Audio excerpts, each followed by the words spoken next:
Hey friends, welcome back to my kitchen. My name is Christine, and today we are going to be making something that'll last in your fridge for a little while, some breakfast treats, a sheet pan pancake.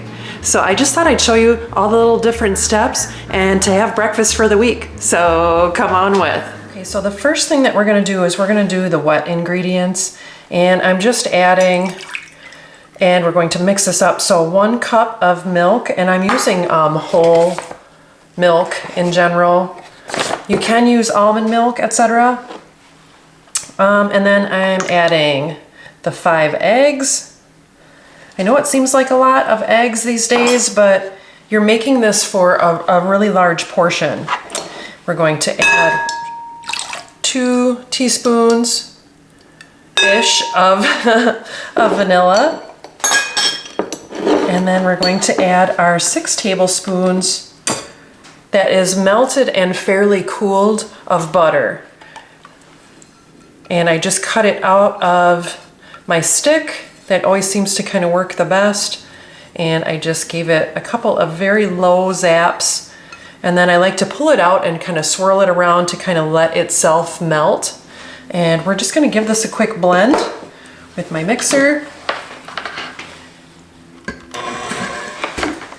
And meanwhile, we have our oven heating up to 400, and I have my baking sheet ready with parchment paper. So I just gave it a quick blend until you can see that all of the eggs are mixed up really well. So then we move on to our dry ingredients, which will be our flour and our salt, etc. So let's get our salt moving. We are adding a 1/2 teaspoon of salt, and I'm using my Redmond's real salt. And I like this recipe because it makes the sheet pan pancakes like so light and fluffy. And I don't know, it's a really awesome way to make a whole bunch at one time. And with grandkids coming, so I'm adding 1 tablespoon of baking powder. This is my homemade baking powder, which is a 2-to-1 ratio. So it's 2 tablespoons of cream of tartar and 1 tablespoon of baking soda. You can just literally make it yourself at home. And then you can add different types of sweeteners. I love coconut sugar because it's roughly half the sweetness of regular sugar, but you can add regular sugar, and it's 6 tablespoons I have measured out already. And then we're gonna get down to the flour. So I'm going to add my coconut flour, which is kind of unusual. You can just stick with your almond flour, but I'm going to add 2 tablespoons. And what coconut flour does, it gives it a little bit more grip. And if you don't have coconut flour on hand, you can just add 1/3 cup more of the almond flour. But I happen to have coconut flour on hand. So I'm gonna get this measured out to 3 cups, and we'll get it put in. Okay, and the 3rd cup is going in, and we're just going to get this blended up and let it sit a little bit to kind of thicken up. Okay, there we go. I'm gonna let it sit for about 5 minutes and just let it thicken up, but it's looking great. And we have our little goodies set aside here. You can put fruit, etc. I'm using 1/3 cup of chocolate chips that we'll add as soon as we get it ready for the oven. All right, here we go. I let it sit for roughly 5 minutes. I have my 11 by 17 sheet pan with parchment paper on it, and I did grease it up just so we make sure that it's not gonna stick. I have my 1/3 cup of goodies that I'm going to be putting on the top, but we're just going to get it poured out, and we're going to smooth it out and make it as even as possible. It's definitely thick, but wait till you try it.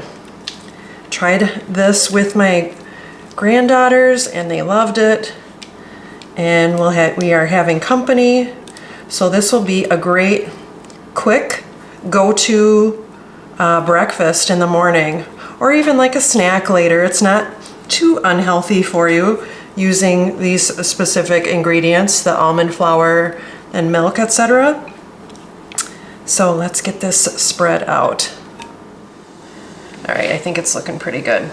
I'm not trying to be too neat here because it just kind of puffs up like a regular pancake. All right, looking good.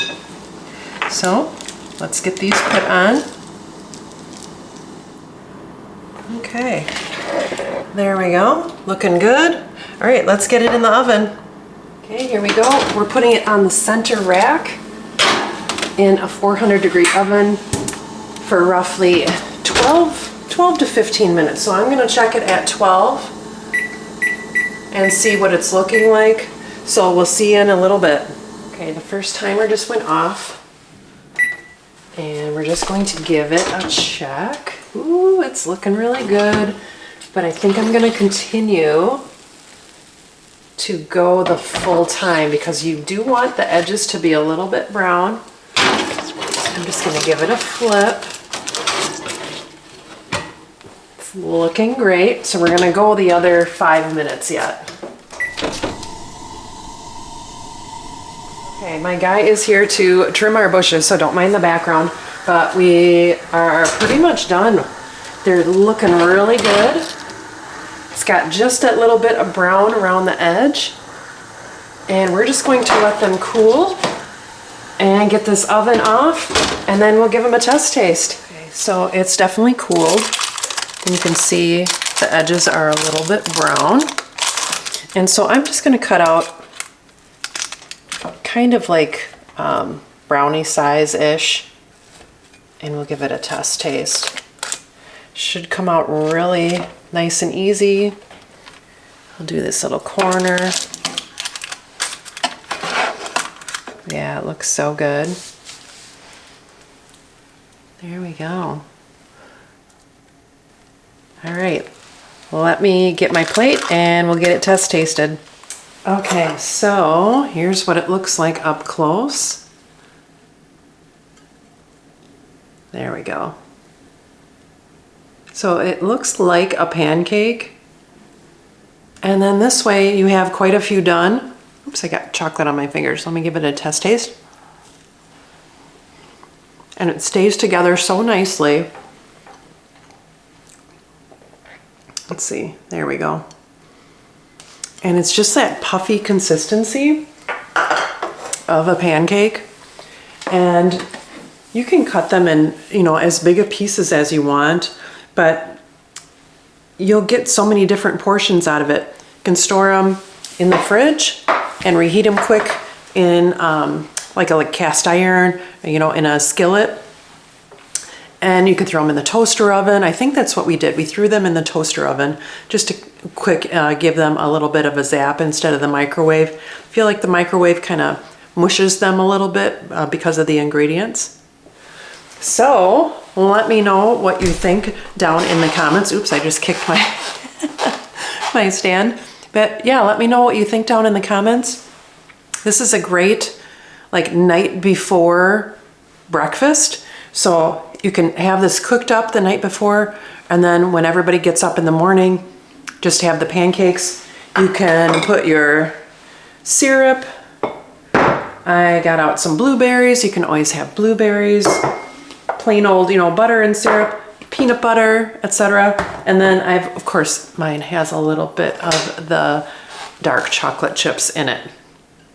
So, like I said, let me know down in the comments what you think of this recipe. This way you know what is actually in your pancakes. And if you like videos like this, kind of simple recipes that you can continue to use over and over again, hit that like and subscribe, and I will see you next time on Christine's Routines. Take care, and God bless. And now I'm gonna have my afternoon snack.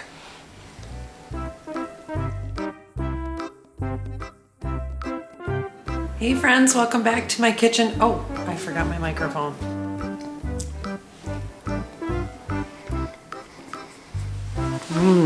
That's so good.